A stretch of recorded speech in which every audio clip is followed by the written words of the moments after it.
Bolehkah lembu dari Texas memulakan peperangan besar di antara Muslim dan Yahudi di Timur Tengah?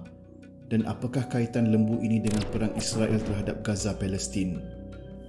Jurucakap Hamas, Abu Ubaidah, telah mengeluarkan video menjelaskan motivasi di sebalik serangan kumpulannya ke atas Israel pada 7 Oktober yang bersamaan dengan penjajahan berterusan Israel terhadap Palestin. Beliau juga menyebut mengenai pengenalan lembu merah atau red heifer ke wilayah Palestin yang diduduki.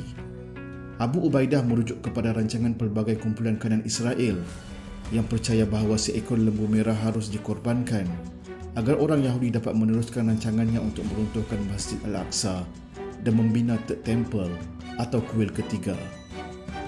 Ia mungkin kedengaran seperti teori konspirasi, tetapi kumpulan penyokong tegar Israel, The Temple Institute, telah membeli dan mengimport 5 lembu Red Angus dari Texas dengan kos berjumlah $500,000. Lembu-lembu ini dijaga di sebuah kandang di tebing barat sejak dari 2022 dengan terdapatnya laporan yang mengatakan bahawa korban lembu dijadualkan akan berlaku seawal April 2024. Korban lembu merah mempunyai asal-usulnya di dalam Taurat dan Talmud dan dipercayai bahawa ritual tersebut diperlukan untuk menyucikan orang Yahudi agar mereka boleh berdoa di Kompleks Al-Aqsa. Menurut laporan, korban dijadualkan akan berlaku di sebidang tanah di Bukit Zaitun yang menghadap Masjid Al-Aqsa. Lembu itu mesti sepenuhnya berwarna merah termasuk kakinya dan harus berusia kira-kira 3 tahun pada masa korban. Selepas korban, abu lembu tersebut akan dicampurkan dengan air dan digunakan untuk menyucikan imam Yahudi yang terpilih dan pengikut mereka. Ritual ini juga merupakan simbolik kepada kembalinya Mesiah Hud seperti dalam kepercayaan penganut agama Judaism di mana Mesiah akan membawa kepada keamanan.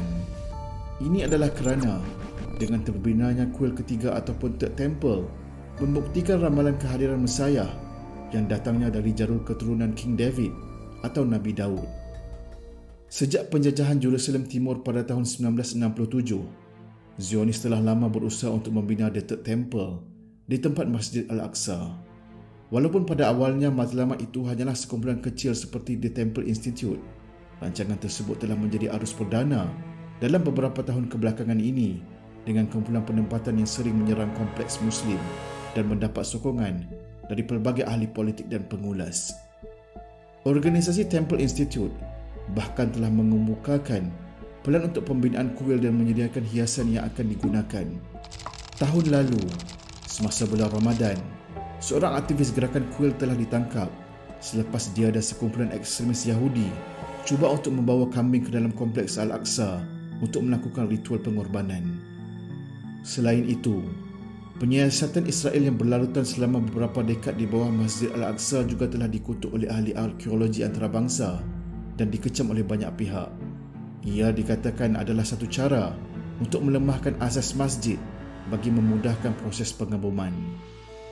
Jika Israel cuba meruntuhkan Masjid Al-Aqsa, iaitu tapak Islam yang ketiga paling suci itu, ia akan mencetuskan kemarahan di seluruh dunia Arab dan Islam.